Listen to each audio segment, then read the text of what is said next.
Welcome to the Management Advantage. On today's show, we're going to take a look at a little different aspect of management. You know, a lot of time, effort, and money is put into producing a piece of property where you can have top quality animals. A lot of times, things go wrong. It doesn't matter how good a shot you are, how good your weapon is, how good your optics are. Every once in a while, we all make a bad shot. You owe it to yourself and especially to the animal to pull out all the stops when it comes to recovering wounded game. So on today's show, we're going to take a look at how people are using trail dogs in Georgia and in Texas to help hunters find wounded game. We'll see you in a second. Dodge presents the Management Advantage, gaining the advantage through proper land management, with your host, Chuck Sykes, who is dedicated to sound wildlife management practices and principles that will help both sportsmen and landowners get the optimum potential from their land. This season, the Management Advantage is brought to you by BASF, Club Car, Tecomate Wildlife Systems, Sportsman Choice Record Rack Feeds, Lot Saver, Kershaw Knives, C&S Wildlife Services, The Edge Outdoors, Motorola Talkabout Series, Great Day Incorporated, and Wildlife Trends.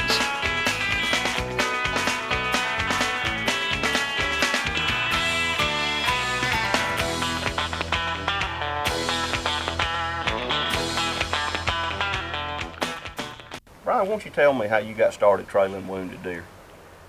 Chuck, while guiding down at the Tecomate Ranch in South Texas, which everyone's familiar with the top quality deer that the ranch continues to produce each year, we run package hunts as well, and with that, on occasion we have some wounded deer. Hunters unfortunately make bad shots, misplaced shots, and it's going to happen to all hunters. I don't care how good a shot you are. From time to time you're going to run into some bad luck, and sometimes these hunters do. And we'd pull out all the stops and trying to recover these animals for these hunters. So we started calling Roy Hines, and he'd bring his dogs down, and he's got probably the best tracking service in the state of Texas, possibly in the country. And fortunately, Roy and I became really good friends. And with that, 2 years ago, Roy gave me this dog, Bella, here as a puppy. Gave her to me as a gift. And I can tell you, she's been a wonderful friend, a wonderful pet, and a valuable tool at recovering these wounded animals over here in Georgia for me. And I tell you, I can't say enough about Roy Hines, the quality of person he is and the quality of service that he provides for us. Well, how many deer have you found over here in Georgia? Well, this past year, which was really her first year at trailing these deer, 21 deer is what we recovered. Good gracious, that's incredible for a 2-year-old puppy. Absolutely. I mean, these dogs are really good dogs. They're very passive as you can tell. And like I said, Roy does a good job at breeding and raising these dogs. And like I said, they're a wonderful, valuable tool in recovering these animals. Y'all, Brian was kind enough to set us up with Roy Hines in South Texas last winter. And Skinner and I went down and spent about 4 days with his family, following him around, trailing wounded deer for clients. It was an incredible experience, so we're going to carry you now to Texas and let Roy explain to you how he got started in the deer trailing business. Well, Daddy got these dogs when he was 9 years old, 1936. A friend of my grandpa brought them from East Texas, and they gave him a pair of them, and they were bred to trail up and bay cattle. And he used them for years down here in this brushy country, gathering cattle, and through the years he bred to the ones that would trail. By him breeding to them so many years, just to the ones that would trail, now the deer hunting and catching wounded deer is kind of an offshoot of that. And the first thing everybody's going to want to know is what kind of dogs are they? Now, I've been with you for several days, so I know that they're just Hineses. Yeah, well. But what's the main breeding on them? Don't really know. He was 9 years old when he got them, and he didn't know what they were. Nobody told him what they were, and if they'd have told him, he wouldn't have known. But we think they're Catahoula and a Lacey cross with more of the Catahoula, I think. He called them leopard cow dogs. That's what Daddy called them. Now, what in the world that is, I don't know, but the main thing is they work for us and they work cattle. But had somebody told him it was a Catahoula and he's 9 years old, he wouldn't even remembered it, you know. Right. But, so we don't know what they are.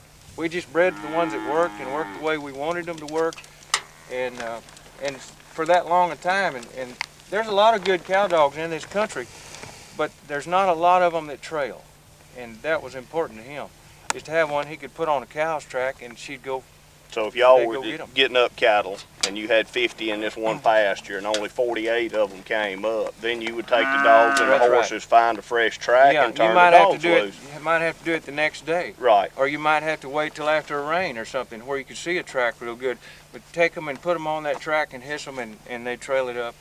And even today, the puppies we choose, that's part of the way we choose them. The ones that are at a real early age showing interest in trailing up, that's the ones we'll breed to the next generation. And it's an interesting story how you started, or your father started, with the deer trailing.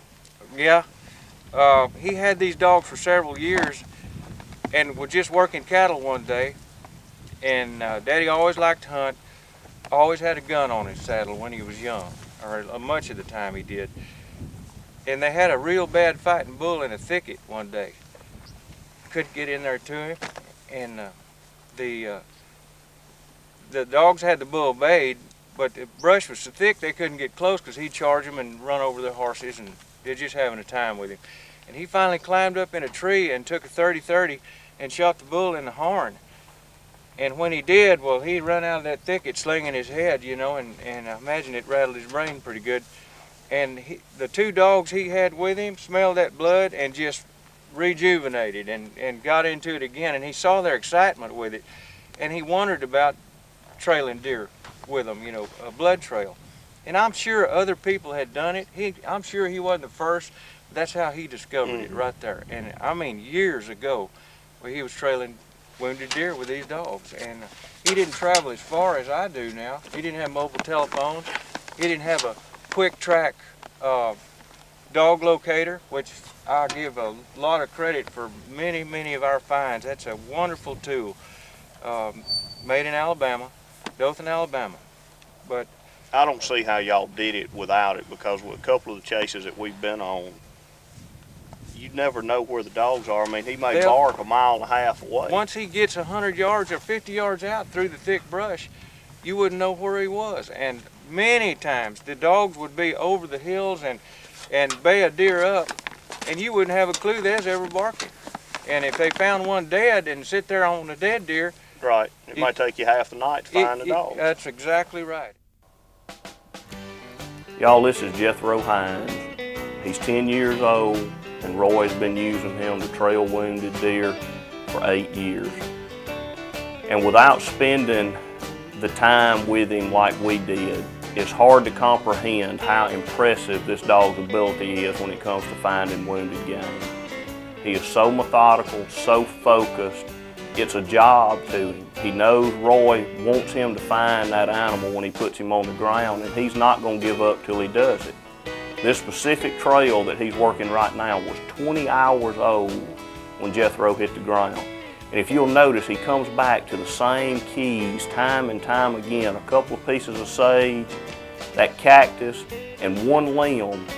He goes over and over and over till he finds that last spot of blood. Then he'll stand around and look for a trail. If that trail doesn't work, he comes back to that same spot just like a human does. This dog's ability is amazing. Jethro's 10. You know he's not going to be there forever to help hunters find wounded game, but never fear. Jethro is already training his apprentice. This is 3-year-old Jed, and Jed's coming along nicely, and with Jethro's guidance, he'll be there for many years to come.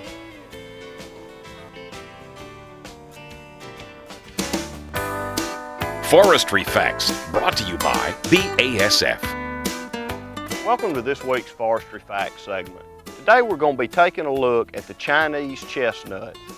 It was brought over from China and Korea to replace the American chestnut that we lost in the 1900s due to the chestnut blight. Its low branching, wide spreading growth habit makes it a wonderful orchard tree. It does have one downside though. In the summer, when the females are producing flowers, they have a terribly obnoxious smell to them. When at full maturity in open areas, Chinese chestnuts can reach 50 feet in height as well as 50 feet in width. They're tremendous mass producers for wildlife. Chinese chestnut prefers moist, well-drained, acidic sites, but it's a very adaptable tree and can pretty much be grown in most soil conditions. It grows best in zones 4 through zones 8 on our hardiness map. The leaves of a Chinese chestnut are alternate, elliptical to oblong and waxy, and they have many prominent teeth that are narrow and point sharply forward. Another identification feature of the Chinese chestnut, other than the leaves and the odor, is the spiny husks that form around several nuts.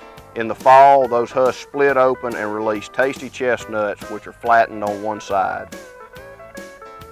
On next week's Forestry Facts segment, we're going to take a look at probably the most popular wildlife planting, and that's the sawtooth oak. He's a fine Christian man, number one. And number two, he's a fine gentleman. And he has a service that there's very few people in the world in an area like this that has cow dogs that will trail deer. And in the last 4 years, he's caught 3 deer for us. But it's just a service that we're tickled to death to have, and he's only about 25 miles from us. And I've never called him that he didn't show up, but it's just something that we're fortunate to have, and it makes life a whole lot easier. And we're game managed under the fence and what have you, and it just helps us with our game management. And he's just a great person. Y'all, this recovery we did the first night that we got there. Roy got kind of excited when he got the phone call knowing the ranch. And y'all, could you imagine being this hunter and having shot that right there and have looked for it for a couple of hours and couldn't find it, knowing that he's there? I know I wouldn't sleep well at night. I mean, look at that. That's a deer of a lifetime.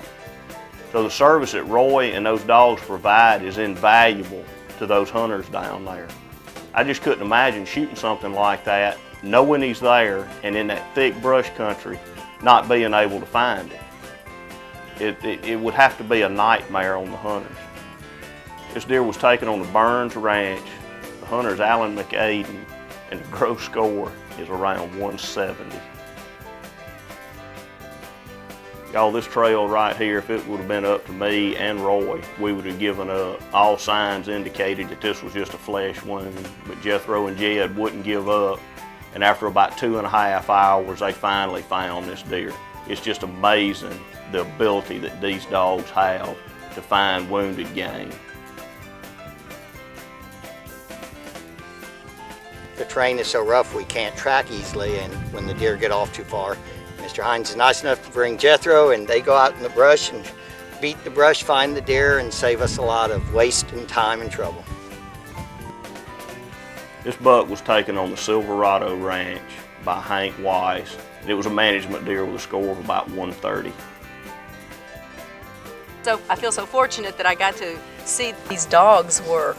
It's amazing. We would have never, of course, found this deer without them. Pam Bergman took this management buck with a score of 145 on the Callahan Ranch. We're saving the best for last. This recovery right here, the deer is absolutely amazing. If I'd have been Scott, the hunter right there, I wouldn't have been able to close my eyes that night. He shot this buck right at dark the afternoon before, and we put the dogs out about an hour after daylight.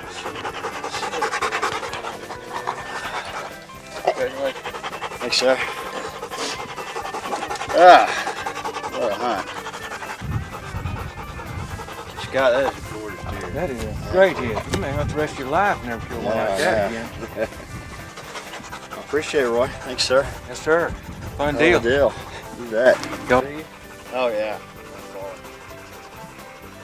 Come down here next year and shoot that, and you're going to wind up cooking all season. I'll be in retirement for a couple of years after that one. I appreciate his service, and I don't know if we'd have found this thing without him. Really an incredible experience, one that I will not soon forget. This buck was taken on the Shiner Ranch by Scott Rothwell with an amazing gross score of 192 and 2/8. The Management Advantage Email of the Week, brought to you by C&S Wildlife Services. Welcome to the C&S Wildlife Services Email of the Week. Today's question comes from Jacob in South Georgia, and it's concerning management bucks. He said, you always see management hunts on big ranches where they shoot mature 8 or 9 points. Once a buck gets 3 to 4 years old, does that mean that he will probably never be more than he is now? Well, Jacob, that's an excellent question. And typically, once a buck reaches 3 to 4 years of age, his antler characteristics are going to stay with him for the rest of his life. If he's an 8 point as a 3-year-old, with proper nutrition, he's probably going to be a larger 8 point as a 4-year-old. Now, that's not saying with age he might not produce kickers or stickers, but typically their main frame is going to stay. If he's an 8 as a 3, he's probably going to be an 8 as a 4 or a 5. So Jacob, I appreciate the question. You can be looking for your hat and your video in the mail pretty quick. Y'all keep these emails coming, you can't ever tell. We may read it on air next week. Y'all, I thought I had a good picture in my mind of what I was going to encounter when I got down there and watched those dogs work. It's hard to put into words how incredible those dogs are. Now, when Brian set up the opportunity for Skinner and I to go down and meet with Mr. Roy, one thing that stands out in my mind is when I was talking to Roy on the phone, he said, the only way I'll let you come is if I'm not the focus of the show, these dogs are. In his mind, and what he told me, he said, the good Lord gave me these dogs. And he put me in a place where they could showcase their talents. So please focus on the dogs. And y'all, after spending 4 days with them, that's the only way that you can put it. Those dogs, their ability is so incredible, that's the only way that it could have happened. And Roy and his family took us in, took care of us, and it was just a wonderful experience. The service that he provides, not only to the landowner and to the hunter, but most importantly to the animal, he needs to be applauded for it. One thing that I took away is in not every case you find a deer. In some circumstances it was just a flesh wound, but what that does, it puts the hunter's mind at ease that that deer is not out there suffering. It was just a grazing shot and the deer will be okay. So in some circumstances we did recover the animal, in some we didn't, but in both cases it gave the hunter the peace of mind that he needed. So y'all, finding wounded game is just one more way that we're helping you gain the advantage through proper management. We'll see you next week right here on the Management Advantage. The Management Advantage, presented by Dodge, was brought to you by BASF, Club Car, Tecumseh Wildlife Systems, Sportsman Choice Record Rack Feeds, Plot Saver, Kershaw Knives, C&S Wildlife Services, The Edge Outdoors, Motorola Talkabout Series, Great Day Incorporated, and Wildlife Trends.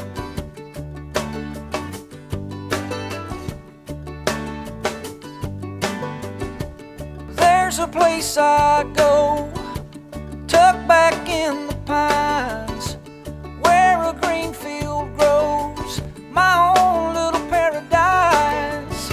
I'm thankful for this land and the life that it provides. See, the measure of a man is what he leaves behind. Oh, oh, take what you need and pass it on down. Oh, oh, give a little back to this sacred ground. Your own sacred